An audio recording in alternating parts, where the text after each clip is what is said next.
All right, good morning, everyone. Um, as mentioned, we are going to continue on Objective 2. We're outlining the history and present use of animation and game design. So we're going to conclude with what is the current situation? What basically are we um, doing today? And what is the future? Just open it yeah. So we already covered what is some of the history of animation, what is some of the history of game design.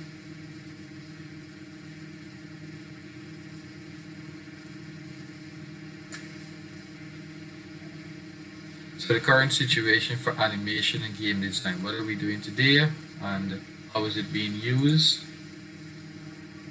So we're going to start with animation. Zane, you want to start reading? Yeah. Where is animation used today?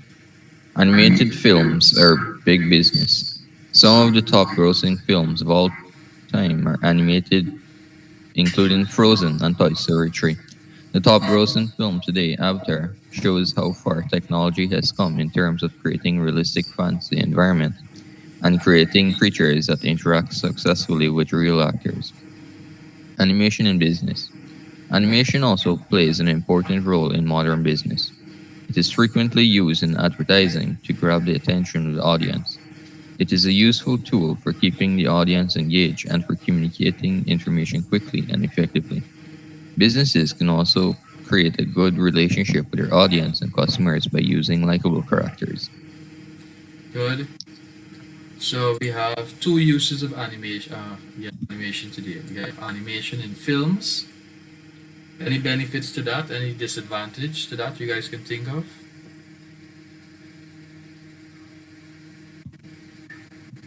Sir, Disadvantage for animation? In business. No, Sorry, in film. Make it animated no. films. Are there any Well, advantages? Any it probably disadvantage? kind of like be what's the word? Similar to what's going on in the film, or doesn't have any contribution to it or something. Okay. sir, an advantage would be like persons could relate to a character and like be more attached to the film, I guess. Right. Yeah, Good. basically they getting to see the visuals because if someone just put on a random film with, well, yeah, basically with people just talking or something, and then like pictures or animation, people may not want to watch it. Good. But if you compare these animated movies that I mentioned here, remember, these are the use of animation in movies today, like Frozen, Toy Story 3, Avatar, and so on. Compared to human movies, we're gonna say, what's the benefits, what's the disadvantages? A disadvantage is probably when they create it, it's going to take a long while, Good. especially like Warcraft. Right, good. That's a disadvantage there. A lot of design, a lot of character development, um, coloring, designing, and then modeling. That's gonna take a lot of time. Um, what about advantage? Any advantage in terms of yes, Ian? Sir, it could be more appealing to the Good, audience. good. Especially children, right? You Yeah. can be more appealing to them. Good. Yeah, And you don't have to pay for actors. You can because you're basically creating all the actors. The only thing you gotta pay for is voice actors. Good. What about animation in business? Any advantages? Any disadvantages to that? Sir, as stated, an advantage should be there's a good relationship with the audience and Mm-hmm. customers by using a likable characters. Right. Good.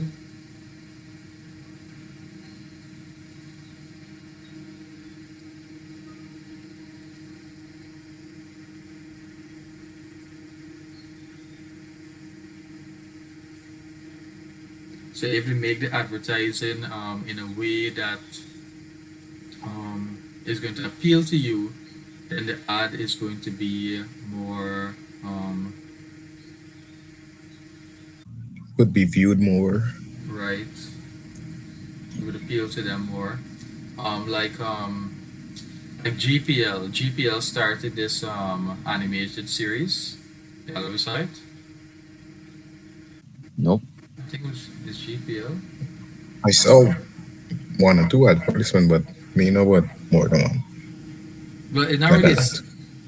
it's not really a series, but it's a few videos they made where they made some Mm. animations of a person trying to steal current and something happened to him. And so because of the animation now, you got a more realistic idea of things that can happen. Because if you were to do a real ad with real persons, then you won't be able to get that impact because when you try to add visual effects with real persons can say this look fake, it's not realistic enough.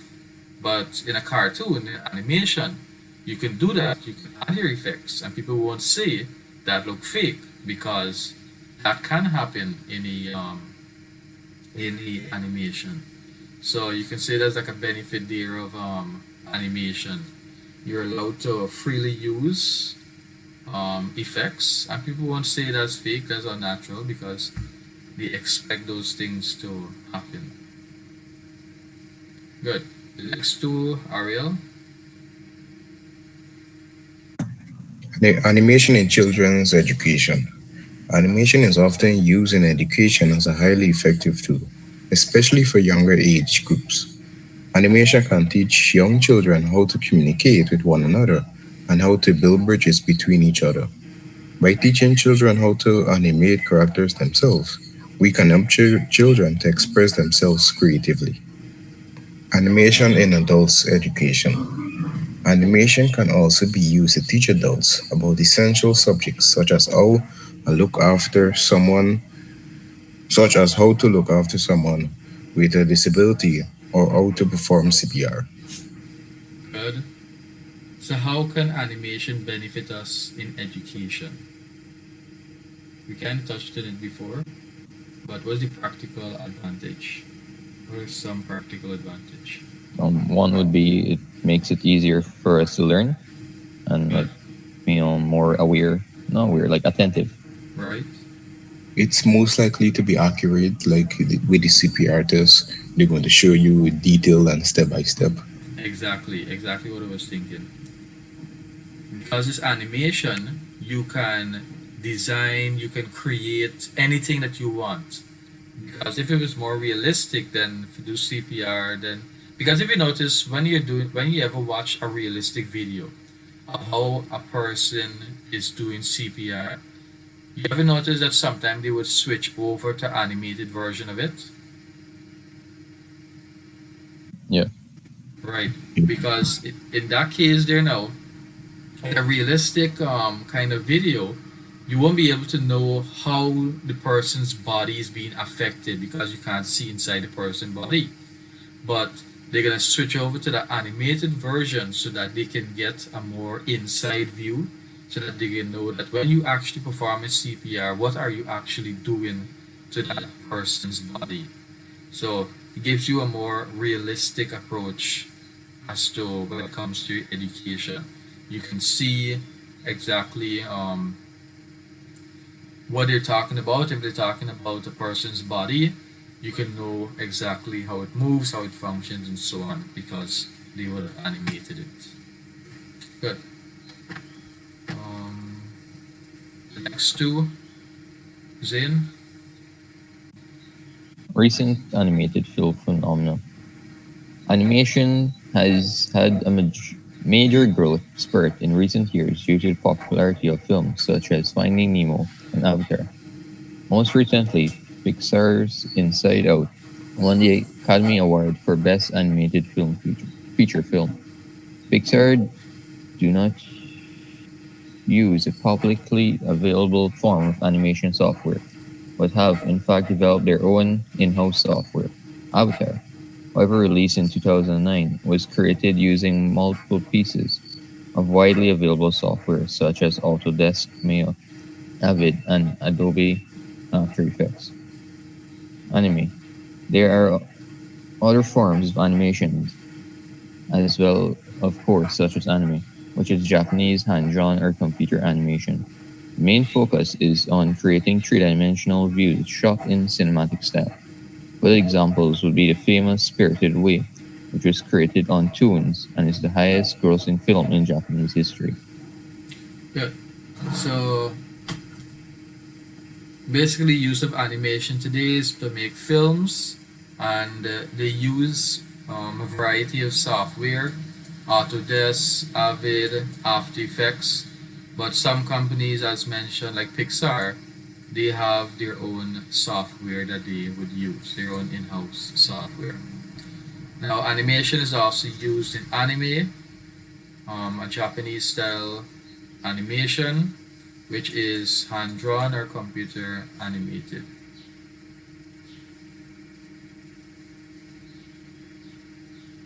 All right, future of animation, Ariel.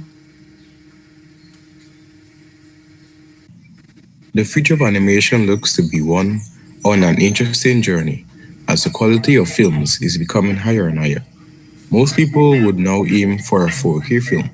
However, to achieve this quality in animation will take twice as long to create. Most animated films are currently 2K and are made as 24 frames per second. However, to create a 4K film, you would need to create 48 frames per second or more. Mixing media, a technique that Disney have been experimenting with for a few years in mixing CGI and traditional 2D animation. The idea is to create an animated film using CGI and then to draw over each frame to give it a hand-drawn quality. A good example would be Pixar's recently released Piper, an animated short shown alongside Finding Dory. Piper? Yep, I They wanna got it? search. Right? I wanna search for Let that me see them. also. Well, it's an animated short, so more like right. And here we have Alia.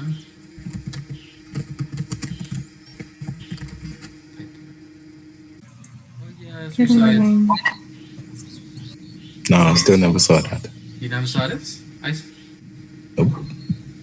Somewhere I saw this already. I don't know if somebody showed me it. Ali, you saw this before?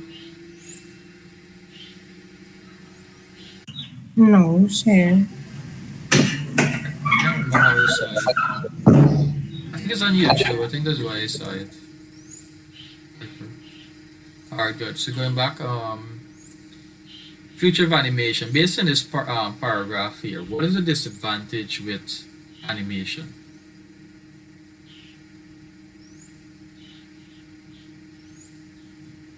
Sir, most persons would prefer it in a 4K quality, but that would take more time and require more frames per second. Good, very good.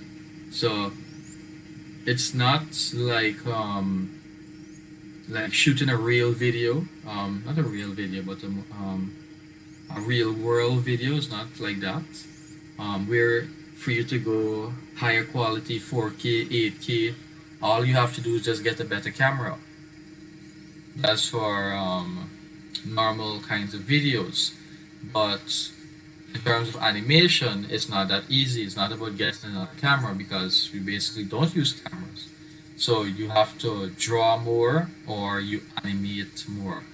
And we already had an extensive um, session on frames per second. So I'm sure everyone understands what it means by 24 frame and then you have to go till to 48 frames per second, right? Yep. Good. So imagine going from 24 frames per second, you're drawing 24 images a second, and now you have to do 48. That's going to take a lot of time. Because remember, when The higher the quality you go, basically you want to make it smoother. And the more the frames per second, the more smoother that animation is going to be. So that's why it says 48 or more, because 48 is basically going to be our least. Now we have another kind of animation whereby they create the animation with CGI and then they draw over that CGI to make it have a more hand-drawn quality, like what you're seeing here. Because when something is CGI, you're gonna know that it's animated. You're gonna know because it's when it is created, it's gonna have um, a more flat kind of design.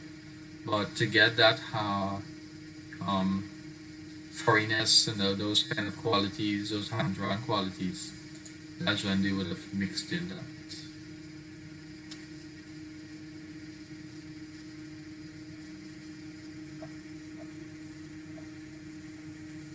All right, the next two, Alia.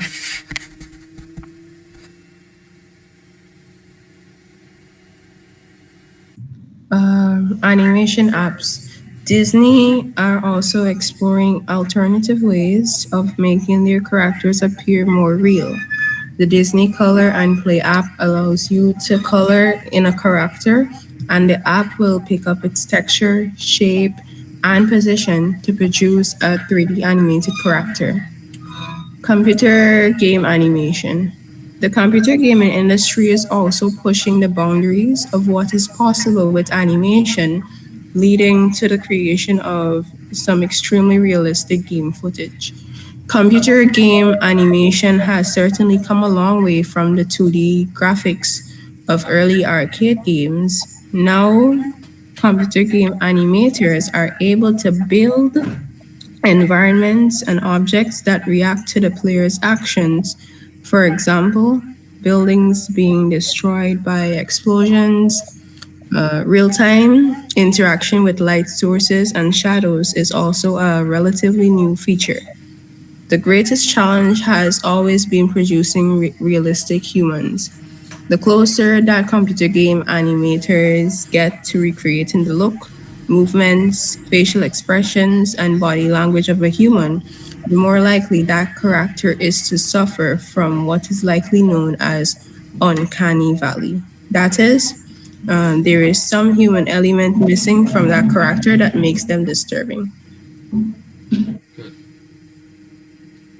So Disney is trying to push to make animation better. Well, basically, all companies are trying to continue to push animation to make it better, to make it easier to create, and to make it more realistic.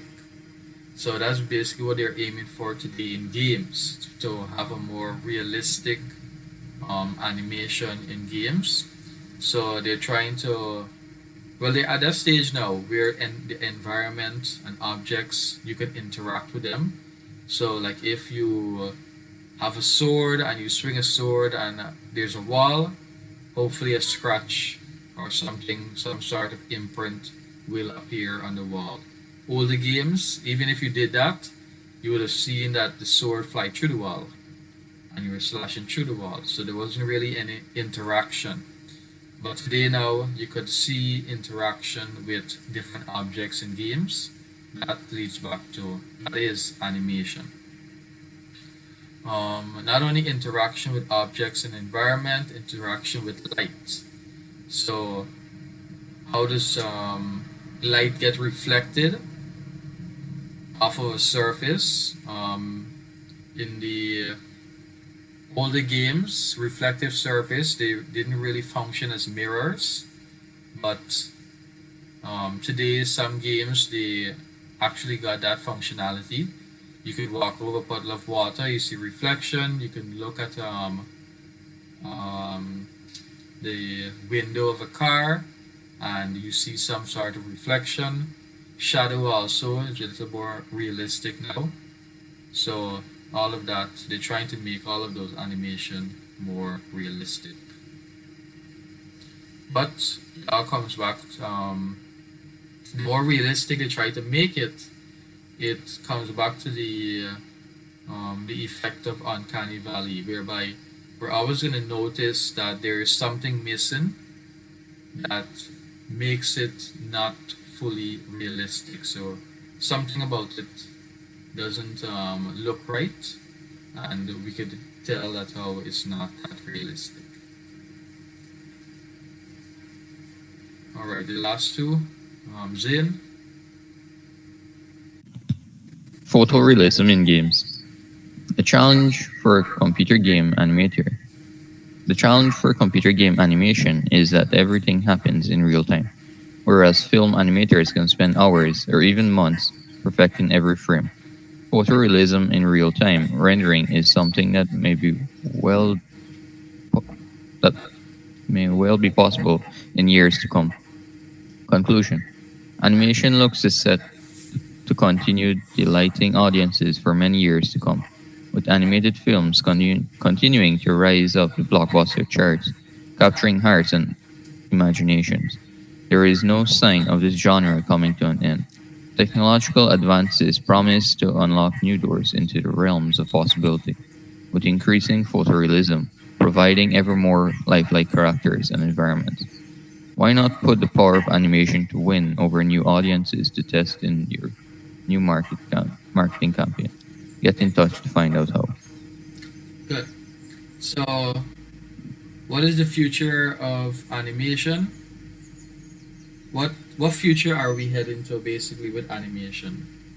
What you guys would have gathered so far, based on everything we looked at? What is the future?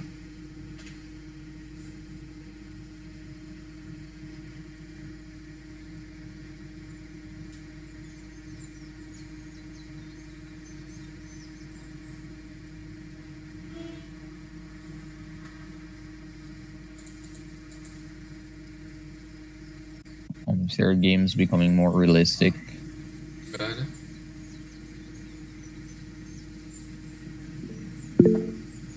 Gaming to 4K.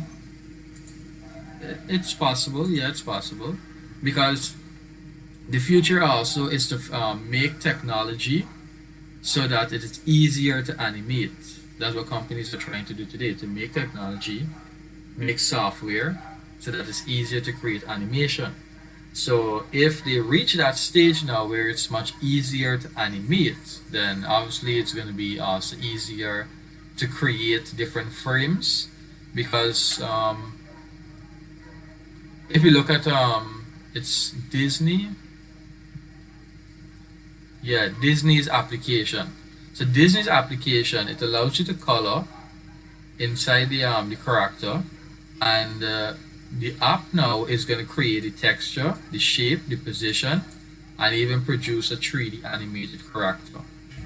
Now, if an app can do that, then think about a couple more years from now when they continue to develop these applications whereby now they can predict what are some different positions of the character, what are some different looks of the character, how the character can move by itself. So we're heading to that future where animation is going to be easier to create, and animation is going to be used in more everyday tasks, education, film, even in business to advertising, entertainment, and so on. So that is our future, and we're trying to make everything more realistic.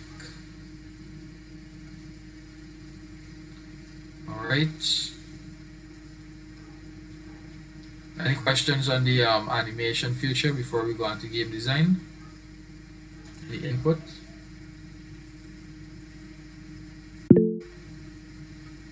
No, sir. All right, so let's look at game design now. What is the future? Ariel?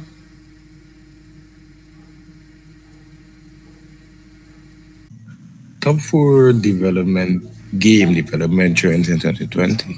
The top four game development trends are all growing opportunities in the industry: AR or VR, esports, 5G, inclusivity, usability. Anyway, AR or VR. The rise of AR and VR will continue in 2020 and beyond. 61% of the professionals are surveyed believe AR and VR will impact the future of game development.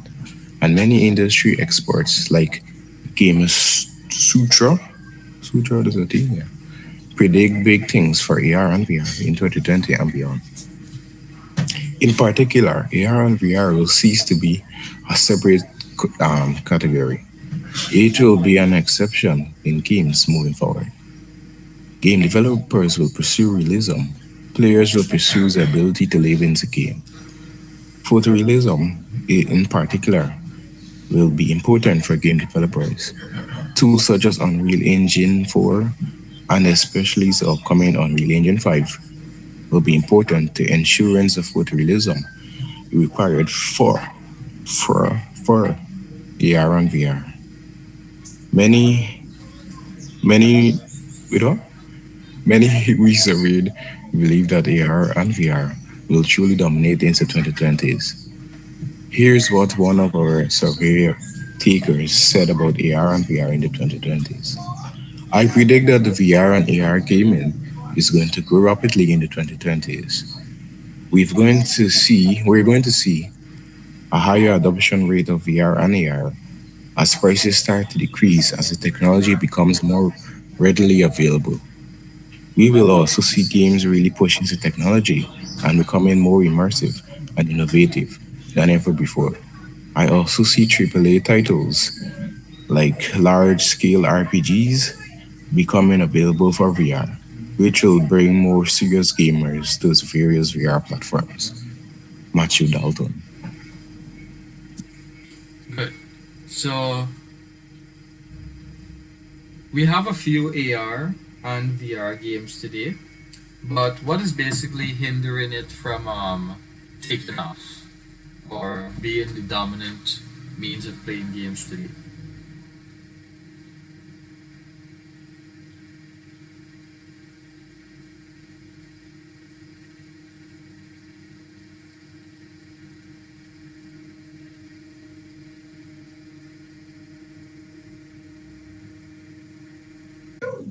Probably because people may not be paying it in that much or something.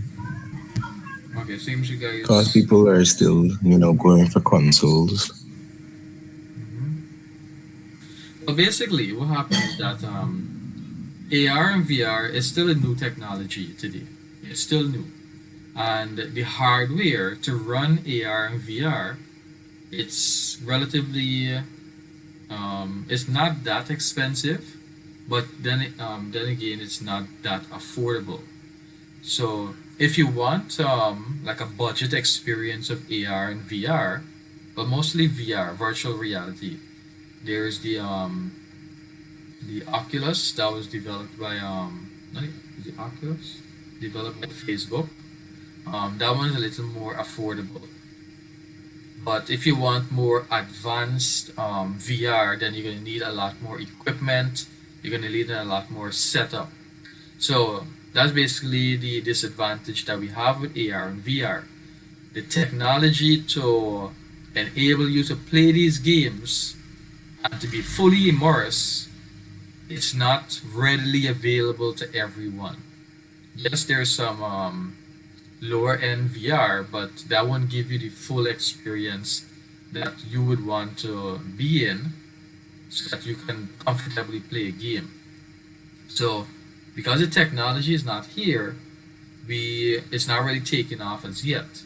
But just like any technology, when computers first came out, persons weren't using it to play games. It progressed over the years that persons started to play games on computers. Then consoles came out. So it's the same with AR and VR. We're at that starting point.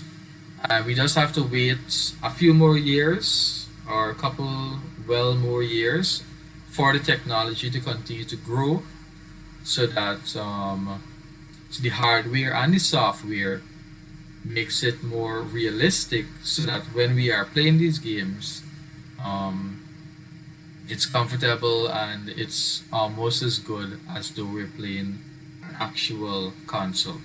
But this is one of the future standard, not standard, but the one of the future of game design, creating games using augmented reality and virtual reality.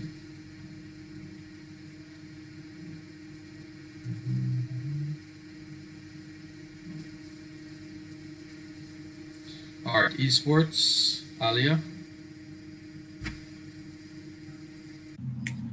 Esports continues to rise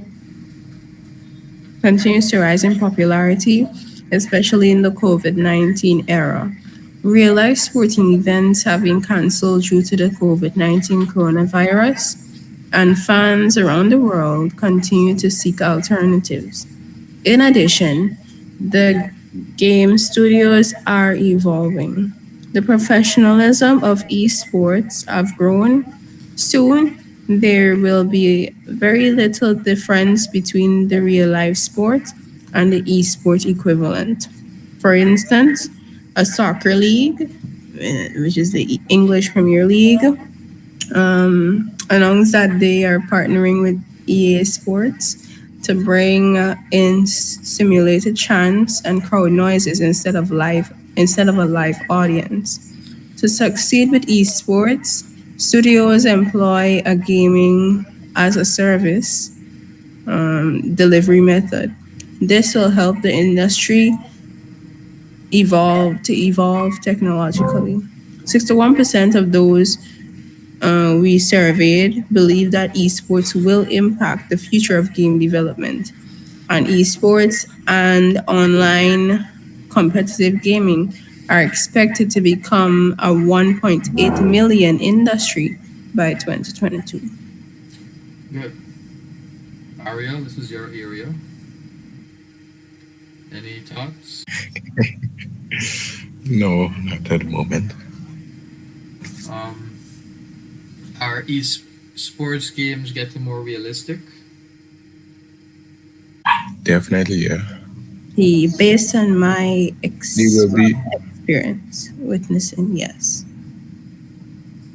by the end of this year. There will be release of more football games and so on. So we wait to see if it's going to be better. But yes, it's going. Right.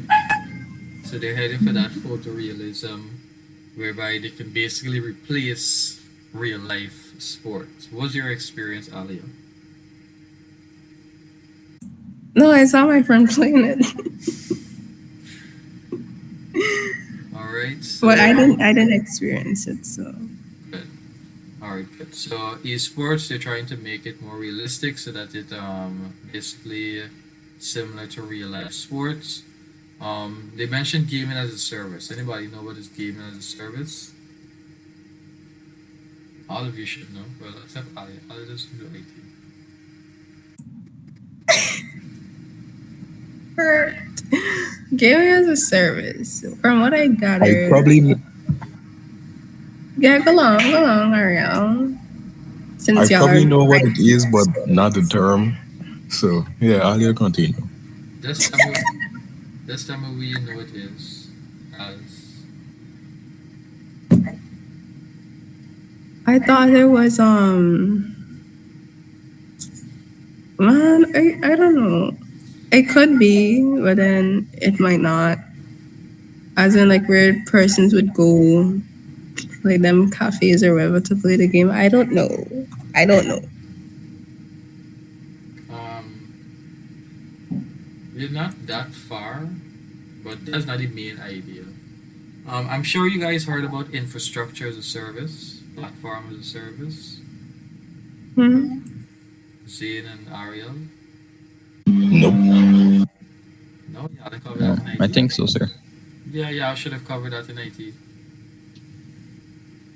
Platform as a service, infrastructure as a service, software as a service. All of that, yeah, I should have covered. Nah, I can't remember that. Okay. So, basically, this last part here as a service, it's basically what that means is that instead of you setting up your own service in your home, you let a company do that for you. A company or an organization, a business, they do that for you. They do the entire setup and they offer it to you as a service. So instead of you paying for all the equipment, you're just paying for rental.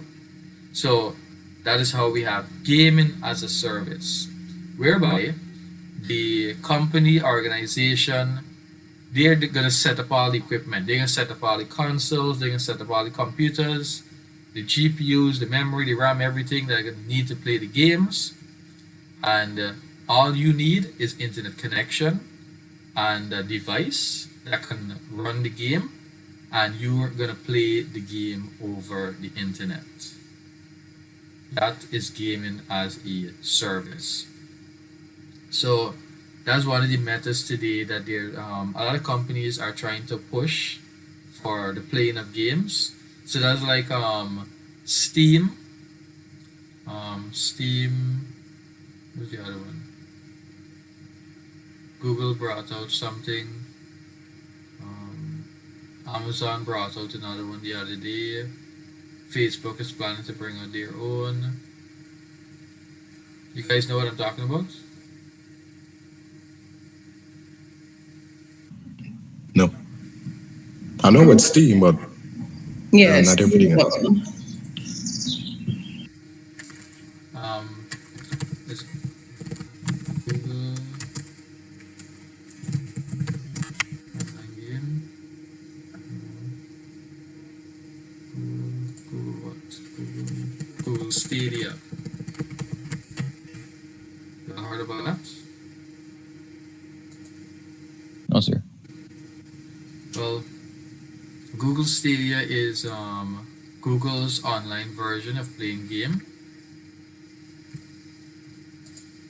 Google Stadia. Stadia is a cloud gaming service developed and operated by Google. It is advertised to be capable of streaming video games to players up to 4K at 60 frames per second. So basically, this gaming as a service, they set up all the equipment and they stream the game to you. That's like how you would stream a movie on the internet. They stream the game to you and you are playing the game over the internet. That's how these gaming services work. I don't think Steam is one. You got Steam, I think you have to download the game. But you can't say it's still a service, but then it's not a true gaming as a service because these games, you don't, for some of them, you actually don't need high-end equipment because you're not playing the game on your device.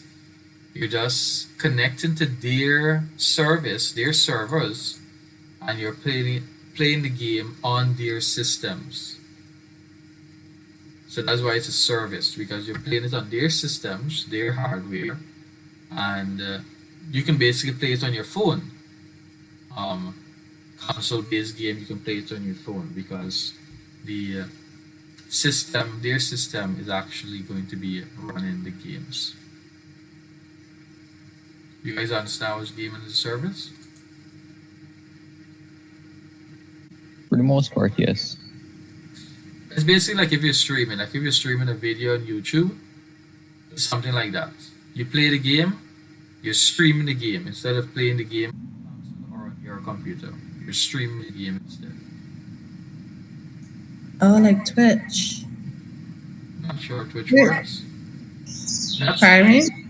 that's yeah, streaming like if you're streaming a video, but instead of the game running on your computer, it's running on another computer. And all you're getting, you can see your device is like the output screen. And you're gonna control and do everything, but that's gonna be sent to their computer, their server, and the input is gonna go into there, and then the interaction is gonna come back to your screen. So you could say it's like an extended console you have, where the you have the controller and the screen in your house, but the console, the actual system is in another country that you're playing game. That's gaming as a service. So that's one form of game design that persons are working to today. to stream games instead of developing consoles and so that you have to buy a console. Because if you're gaming as a service, the advantage of that now is that you're only paying for what you play. So, say for instance, you're a person that only plays once a month, once a week, then buying a console that might not work out, and then you gotta constantly buy games. But if you're like a person that plays games now and then basically having that as a service might actually be more affordable for you.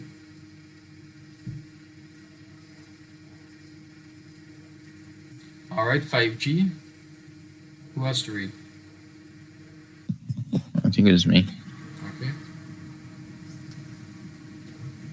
5G. The emergence of 5G is expected to bring technological breakthroughs and spur innovation in the game development process. 5G will be critical to support streaming platforms and reduce latency. It will make it possible to stream console quality games on mobile, and platforms like Steam and Stadia are growing fast. Players will be able to play as 5G drives mobility. Mobile phones are more and more capable of handling games. 5G will take these experiences to a new level. There are significant opportunities, especially in geolocation games. 50% of those surveyed believe that 5G will impact game development. The performance and speed of 5G will radically change mobile game development and put it on par with quality of console games. Give me a second, I'm getting a call.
All right, good. So, in terms of game design, we're heading to incorporating 5G.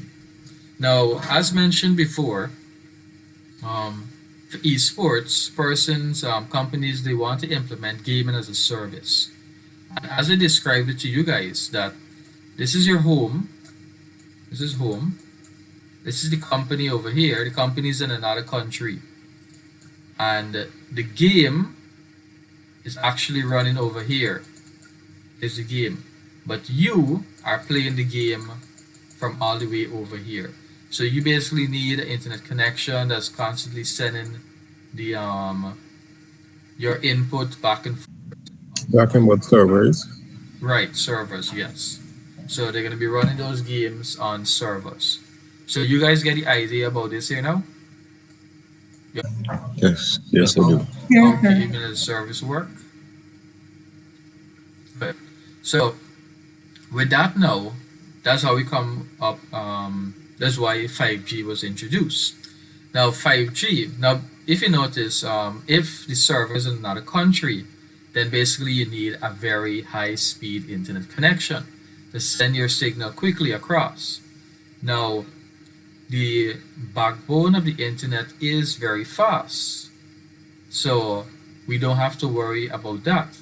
But it's just the connection that is going to your home that can be a relatively older technology, and it doesn't have the bandwidth, or it doesn't have the latency that will allow you to get a good connection. So 5G came about, so help us in that area. Even though the distance is short for 5G, you guys know that, right? The distance is short for 5G.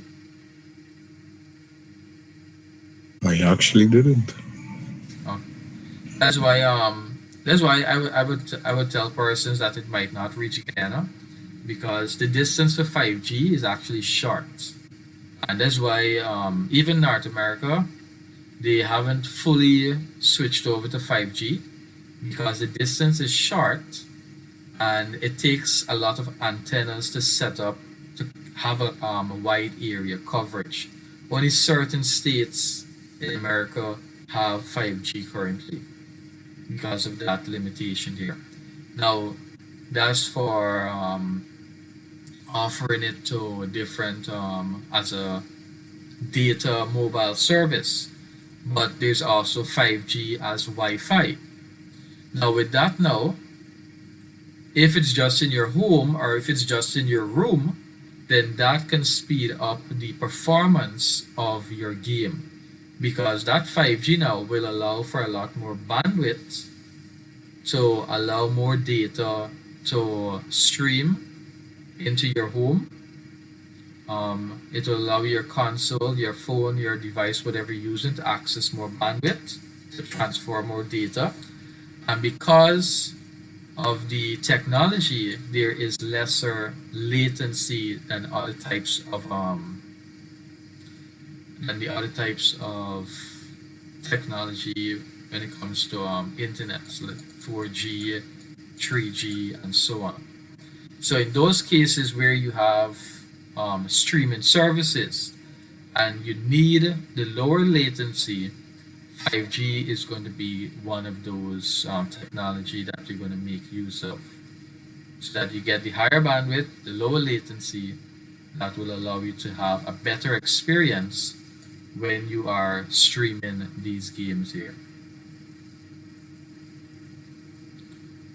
All right, and then lastly we have inclusivity. I think that's Ariel.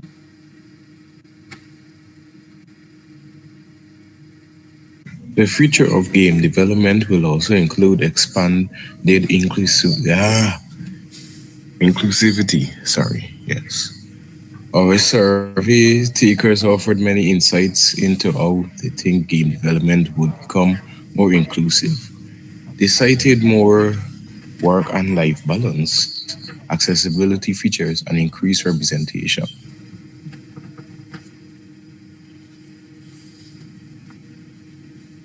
Studios are realizing that if they want to reach a certain demographic of players, the game should be built by the demographic. Nintendo, in particular, has been vocal about the importance of female developers for games such as Animal Crossing. Good. So inclusivity, they're trying to include different aspects of our interests into games, so that persons would be more interested in playing games. So games that include aspects of work, aspects of our life, having certain features, and so on.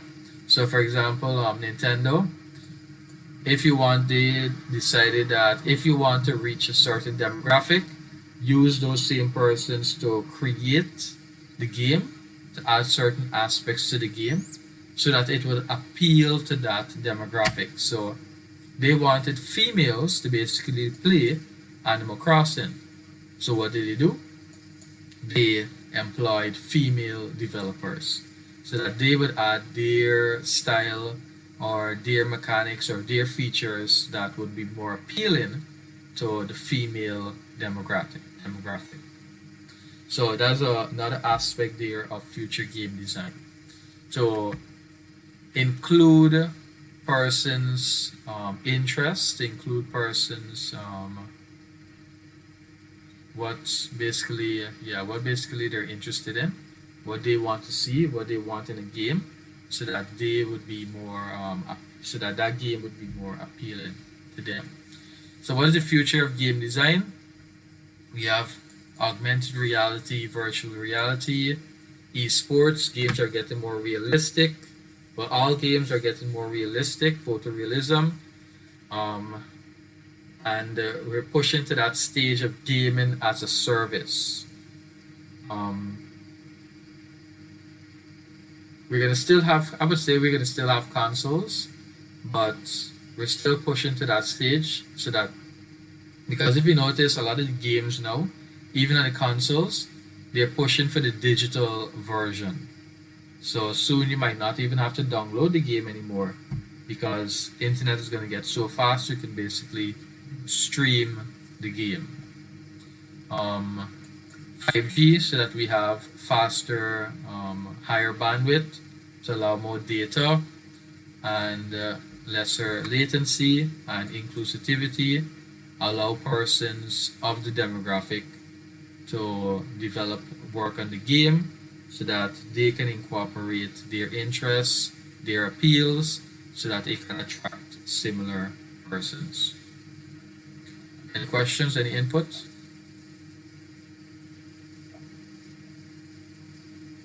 No, sir. All right. So we have completed objective 2. We looked at the history and the present use of animation and game design.